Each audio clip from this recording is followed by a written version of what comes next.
Este también es un salmo que se recitaba en esa noche especial y es un salmo que quiero compartirlo contigo porque nos recuerda que la presencia del Señor entre nosotros es la que tiene el poder y la capacidad para cambiar cualquier historia o cualquier imposible en algo posible.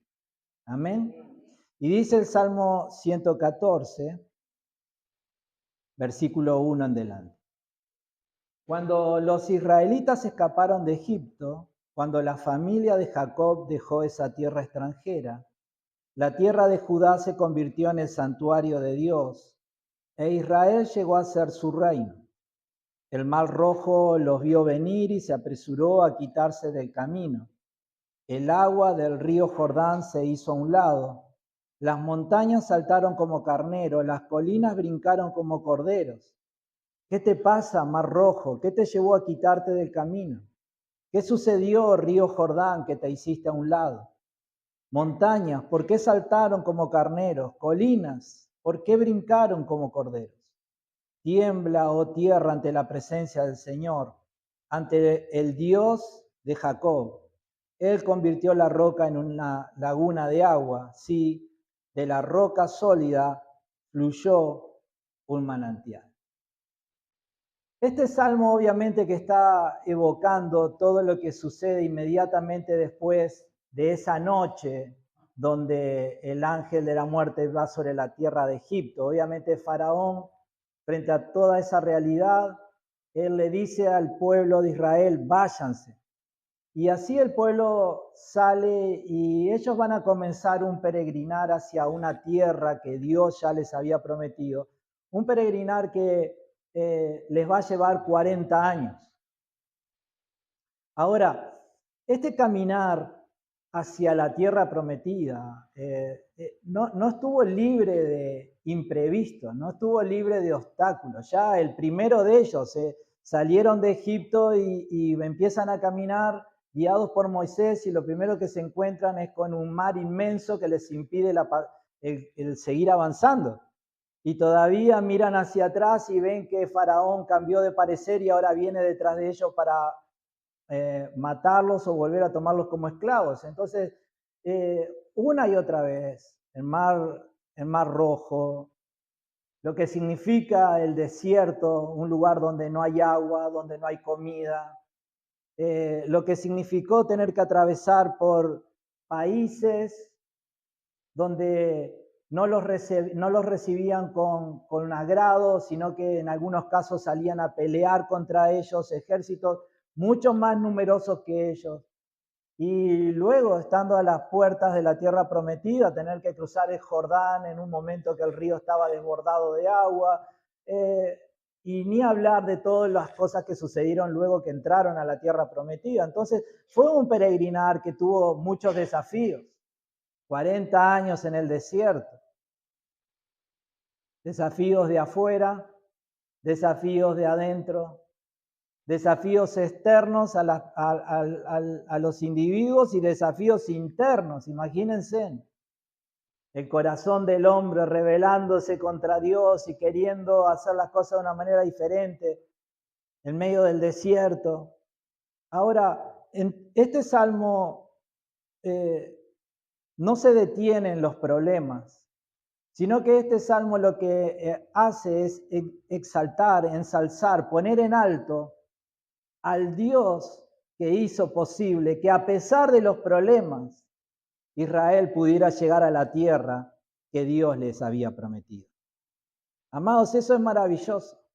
Eso es maravilloso porque no habla de que Dios va a llevarnos por caminos donde no hay problemas, sino lo que Dios dice es que aunque hayan problemas, Él va a estar ahí para ayudarnos, sostenernos y darnos la fuerza para seguir adelante. Amén. Y esa es una esperanza que no teníamos. Hay un salmo que dice, muchas son las aflicciones del justo, pero ¿qué dice después? Pero de todas ellas, no dice de alguna, de un 10% o de las que no, de todas ellas le librará Jehová. Entonces eso es una preciosa promesa. Este salmo tiene que llevar nuestra mente hacia eso. Dios es el Dios que camina con nosotros. Él no está diciendo, no vas a encontrarte con mares, con situaciones imposibles sino que lo que Dios nos está diciendo es, yo voy contigo. Yo voy a estar cuidando de ti. Yo voy a estar abriendo caminos donde no los hay. Voy a estar dando provisión donde no los hay. ¿A quién se le imagina que de una roca en medio del desierto va a brotar el agua suficiente para que más de 1 millón de personas puedan beber y satisfacerse? A nadie se le imagina eso. Dios lo hizo. Dios tiene el poder para hacer cosas como esas, pero más allá de ver el poder de Dios, es ver el corazón de Dios que está dando provisión, que está satisfaciendo la necesidad de su pueblo.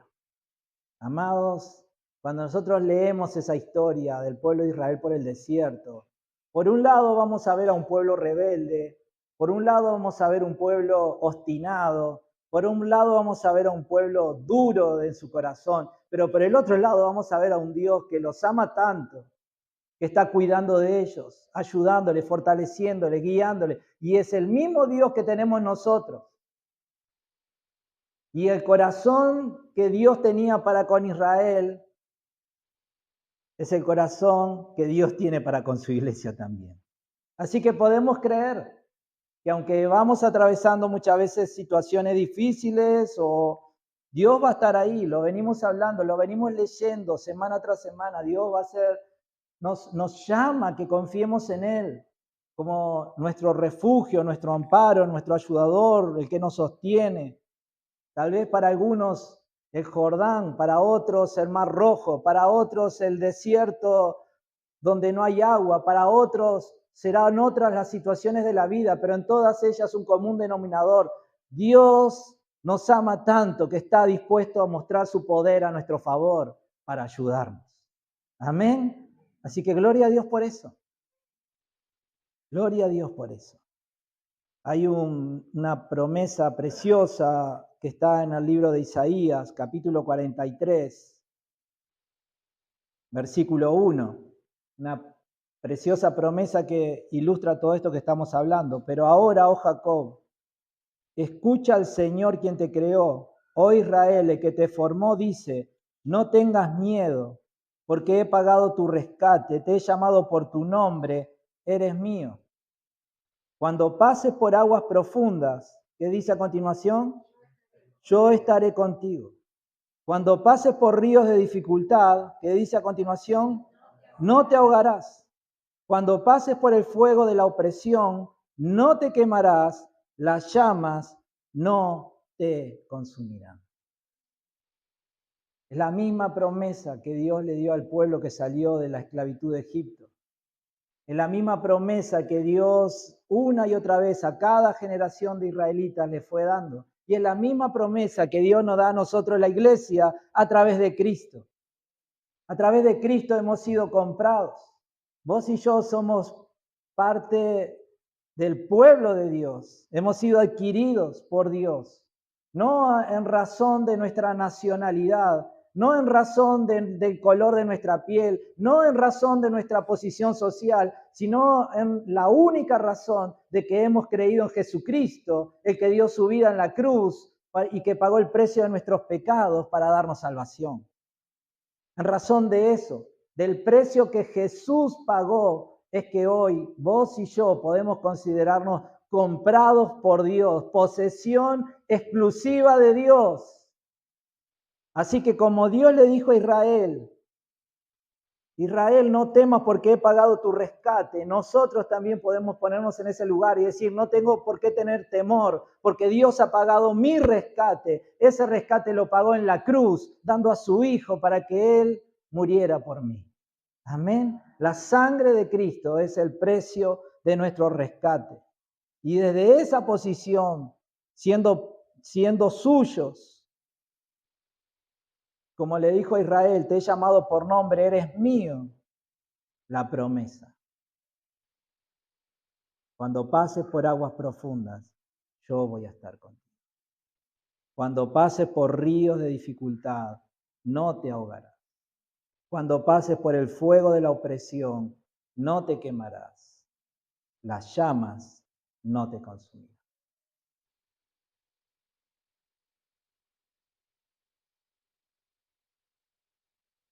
Quiero animarte a confiar en el Señor. Quiero animarte a mantenerte confiando en el Señor. Quiero animarte a que nunca apartes tus ojos del Señor.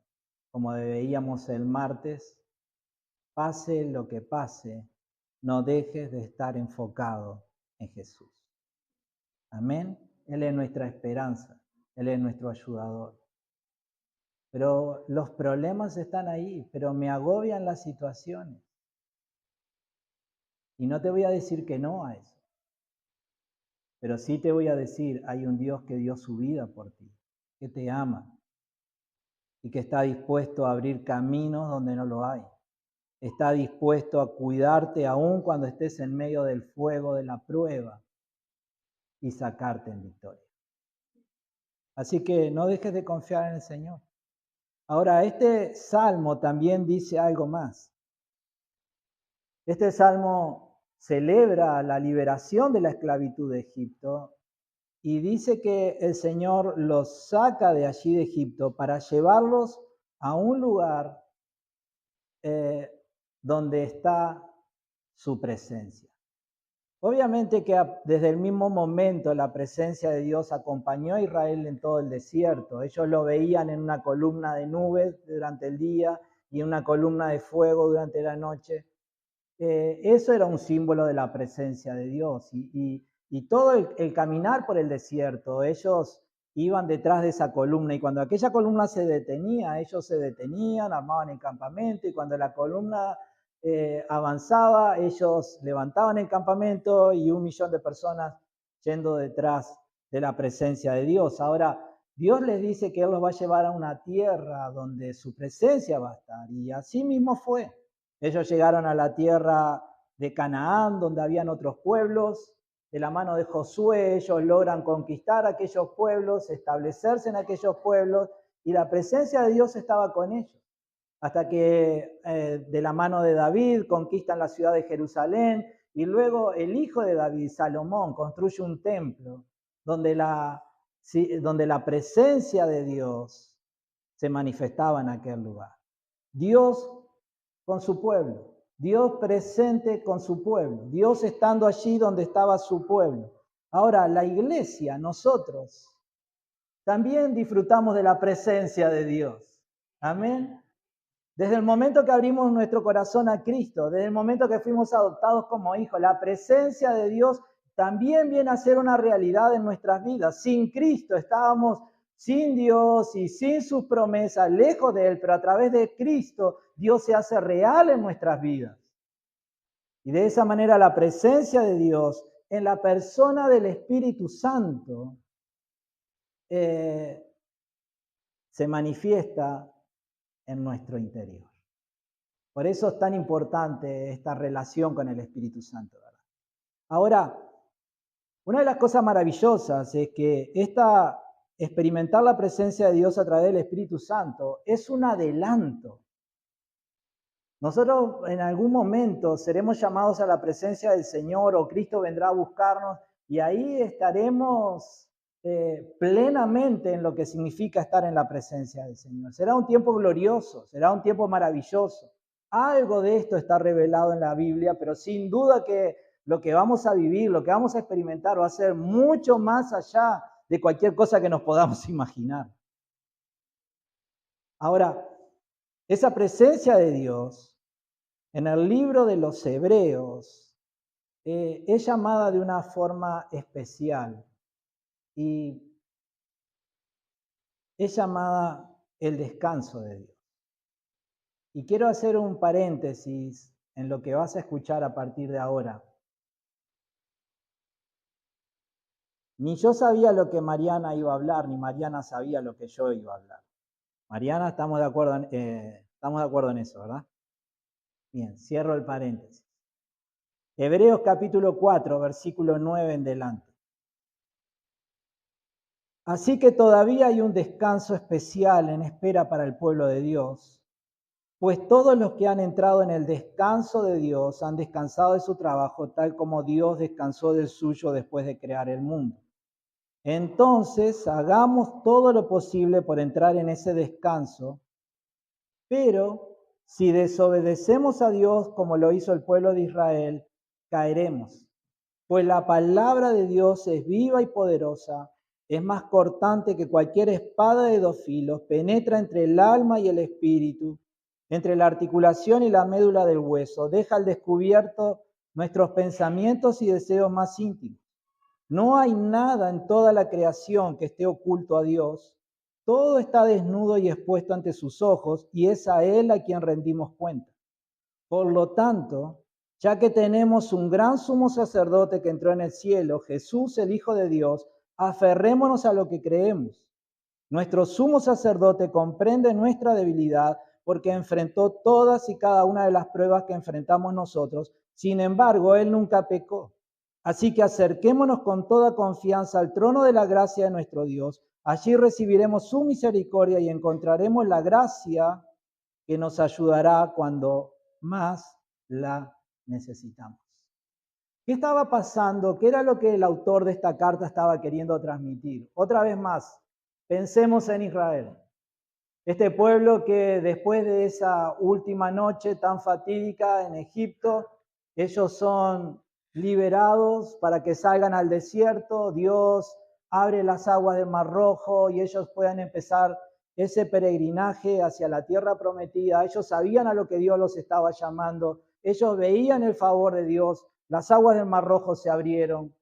Agua brotaba de la roca. Maná descendía cada mañana. Un pan, encontraban cada mañana el pan suficiente para alimentarse. 1 millón de personas sobre la sobre la tierra del desierto, sobre las arenas del desierto.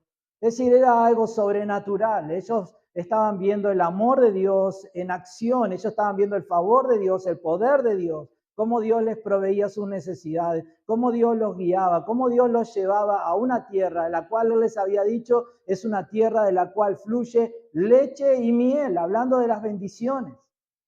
Entraron unos espías a investigar la tierra unos meses después, unos pocos años después de que salieron, y venían cargando racimos de uvas que la cargaban entre dos, de tan grande que era la bendición de Dios sobre aquella tierra. Ahora, aquella generación que conoció el poder de Dios en las aguas del Mar Rojo, aquella generación que vio a Dios dándoles agua de la roca, aquella generación no entró en la tierra prometida. Quedaron en el desierto. Solamente entraron los que eran de 20 años para abajo. ¿Por qué? ¿Por qué si tenían esa promesa de ir a esa tierra de descanso, a esa tierra donde la presencia de Dios estaba allí? ¿Por qué ellos no entraron? Bien, la respuesta es bien simple. Porque se rebelaron contra Dios. Porque endurecieron su corazón contra Dios. Porque una y otra y 1000 veces ellos resistieron a Dios. Y el punto, la gota que desbordó el vaso, es cuando vienen estos espías y les dicen, bien, la tierra es sumamente próspera, pero hay pueblos muy grandes ahí. Nosotros no vamos a poder, somos como langostas al lado de ellos. Y ahí el pueblo, todo el pueblo, salvo algunos, muy pocos, pero todo el pueblo, habló de volverse a Egipto. Esa obstinación, ese corazón duro, esa incapacidad de rendirse definitivamente al Padre, esa obstinación por seguir luchando contra Dios, queriendo hacer las cosas a su propia manera, esa obstinación los dejó fuera de la tierra prometida. Ahora, el autor a esta carta a los hebreos, él toma esa historia. Lo podés leer en el resto del capítulo en tu casa. Él toma esa historia y él les dice, iglesia, miren lo que le pasó a Israel. Ellos también tenían la promesa de entrar a una tierra a la tierra prometida. Ellos también tenían la promesa de entrar al lugar del descanso de Dios, pero no lo hicieron, no pudieron entrar. ¿Por qué? Por su desobediencia, por su rebeldía, por su obstinación.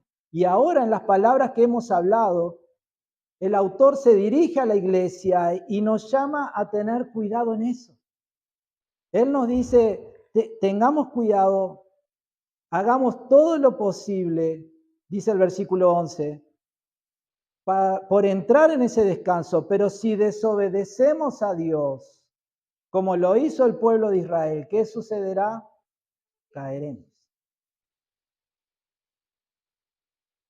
Y los dos versículos que siguen, el versículo 12 y el versículo 13. Pues la palabra de Dios es viva y poderosa, más cortante que cualquier espada de dos filos, penetra entre el alma y el espíritu, entre la articulación y la médula del hueso, deja al descubierto nuestros pensamientos y deseos más que íntimos. Es la palabra la que nos juzga. ¿Cuál es la regla por la cual Dios examina hasta lo más profundo de nuestro corazón? Su palabra. No hay nada, dice el versículo 13, en toda la creación que esté oculto a Dios, todo está desnudo y expuesto ante sus ojos, y es a Él a quien rendimos cuentas.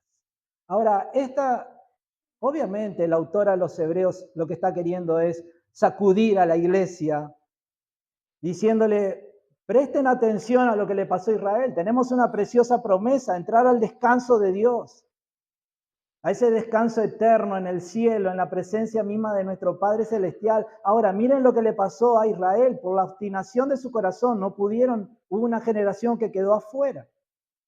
Ahora, si solamente el autor de esta carta nos hubiera hablado hasta este punto, uno podría decir, bien, es un mensaje fuerte, esto provoca miedo. Pero él siguió hablando algo más. Y no solamente nos llama a la conciencia de examinar nuestro camino a la luz de la palabra de Dios, sino que después nos dice algo que nos baja un poco la presión. Dice el versículo 14, por lo tanto, ese por lo tanto significa, de acuerdo a todo lo que les estoy diciendo, porque tenemos en Israel un mal ejemplo de lo que puede pasar. Por lo tanto, ya que tenemos un gran sumo sacerdote que entró al cielo, Jesús el Hijo de Dios, aferrémonos a lo que creemos. Nuestro sumo sacerdote comprende nuestras debilidades. Acá se empieza a aflojar la cosa. Nuestro sumo sacerdote comprende nuestras debilidades porque enfrentó todas y cada una de las pruebas que enfrentamos nosotros. Sin embargo, él nunca pecó. Así que acerquémonos con toda confianza al trono de la gracia de nuestro Dios. Allí recibiremos ¿qué? Su misericordia y encontraremos la gracia que nos ayudará cuando más la necesitamos.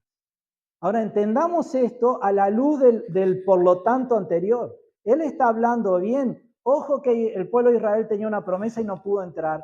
Miremos por nosotros, porque también nosotros podemos ser personas que nos rebelemos y resistamos a Dios y bueno, y podamos sufrir por esa rebeldía.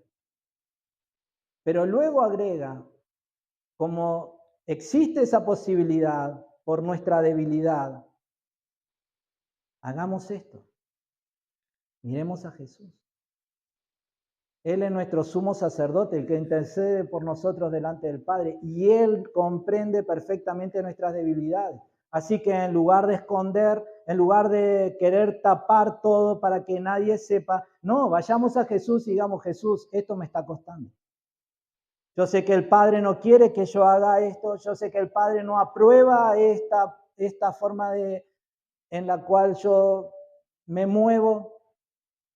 Obviamente que la Biblia me dice que tengo que hacer todo lo contrario, pero me cuesta. Así que Jesús, vengo a vos a confesarte mi falta y a pedirte que de ese trono de la gracia me des la ayuda para que yo pueda cambiar.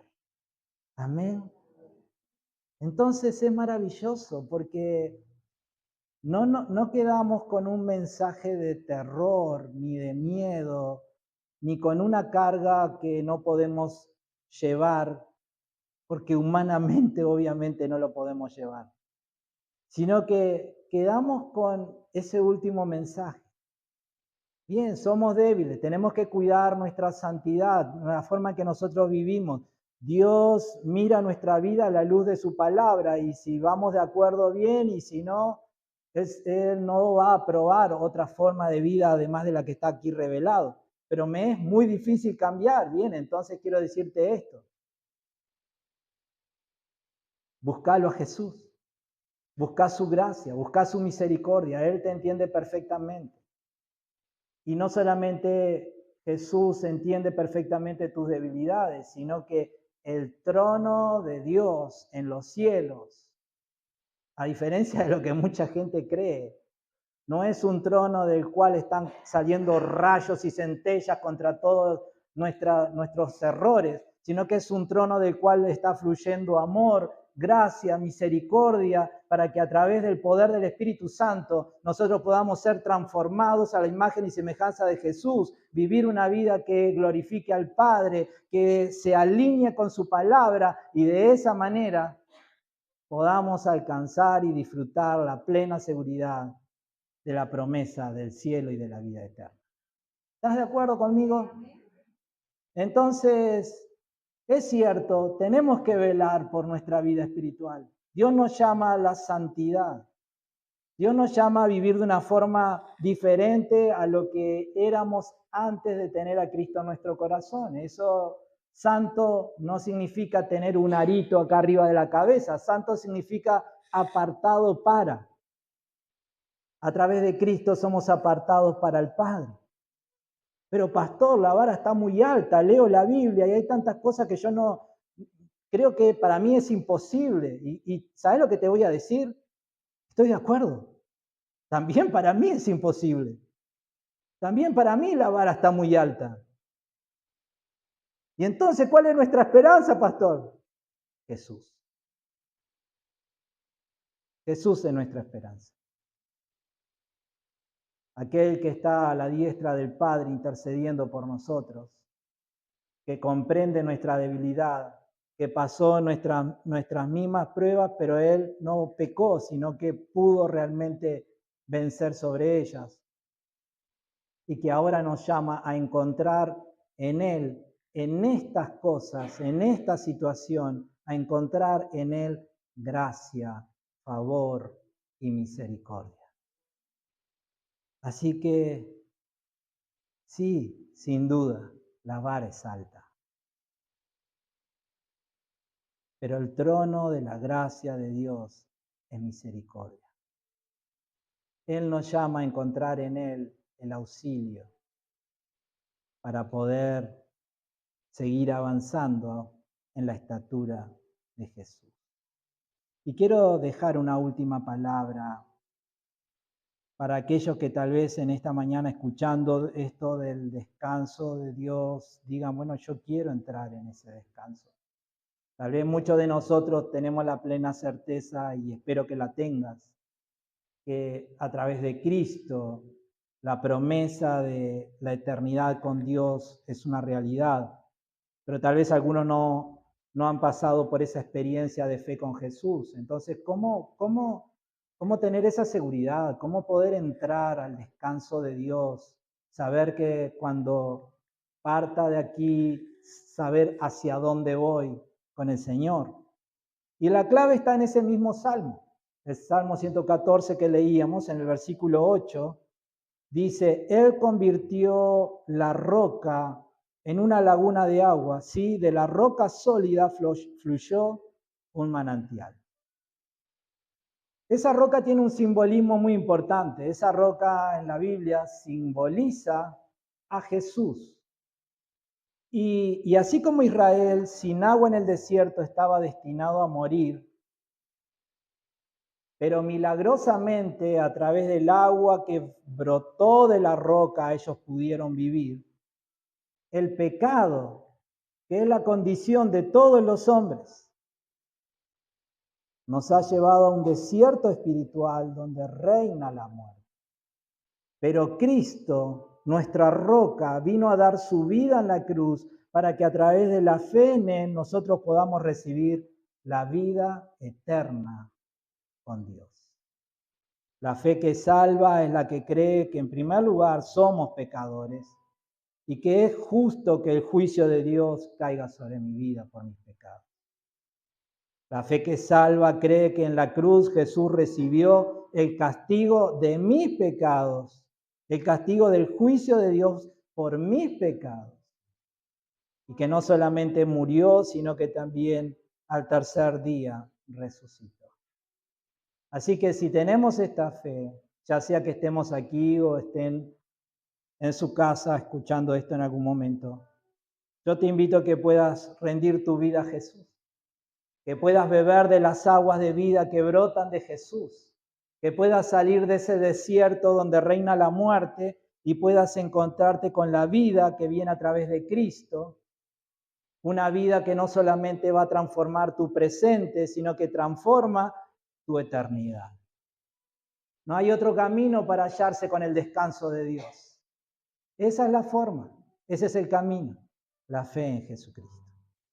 Así que aquellos que quieran hacer esta oración conmigo y a la iglesia les ruego que puedan acompañarme también, que puedan repetirlo donde estén. Señor Jesús, sé que soy un pecador y creo que en la cruz pagaste el precio de mis pecados.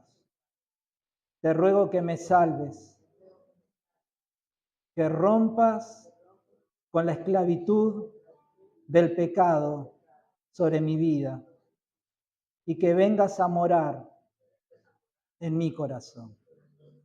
Gracias, Jesús, te recibo por la fe. Amén.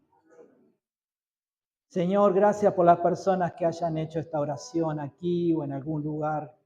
Ruego que les bautices con el Espíritu Santo, que sean transformadas desde lo más profundo de su ser. Espíritu, alma y cuerpo sean transformados por tu poder, Jesús. Gracias y te alabamos por la victoria. En tu nombre, Señor. Amén. Quiero concluir este mensaje con lo siguiente. No terminé todavía, Dios está presente, lo imposible retrocede, lo árido florece y lo creado tiembla. Tenés que creer esto. Cuando Dios está presente, Él cambia todas las cosas. Confía en Dios, poné tu mirada en Jesús y no saques tu mirada de Él. Pase lo que pase, no dejes de mirar a Jesús. De aquellos que salieron de Egipto hubo, como te dije, una generación que no entró en la tierra prometida. ¿Cuál fue su error? La obstinación, la rebeldía, la desobediencia al Señor. Entonces, si en esta mañana hay áreas de tu vida, y todos la tenemos, donde nos cuesta alinearnos con lo que está aquí revelado en su palabra, no escondas. Lo vimos hace poco en un salmo que leímos también. David decía, mientras callé envejecieron mis huesos, hasta que te confesé toda mi falta. Y ahí recibió el perdón. Si te cuesta imitar a Jesús en algún área, no te alejes ni quieras ocultarlo. No le des lugar tampoco al diablo. Es decir, a veces creemos, no, esto es demasiado, yo no voy a poder. Sí, vas a poder. No porque esto sea en tu fuerza, sino porque son las fuerzas de Cristo obrando en tu vida. Entonces, no te alejes, no quieras ocultarlo, confesalo y busca en Jesús la ayuda para cambiar, para poder cambiar y perseverar. Y no te olvides lo que te dije recién. Cuando Dios está presente, lo imposible retrocede, lo árido florece y todo lo que existe tiembla ante su presencia. ¿Oramos por esto? Gracias, Jesús. Te adoramos, Señor.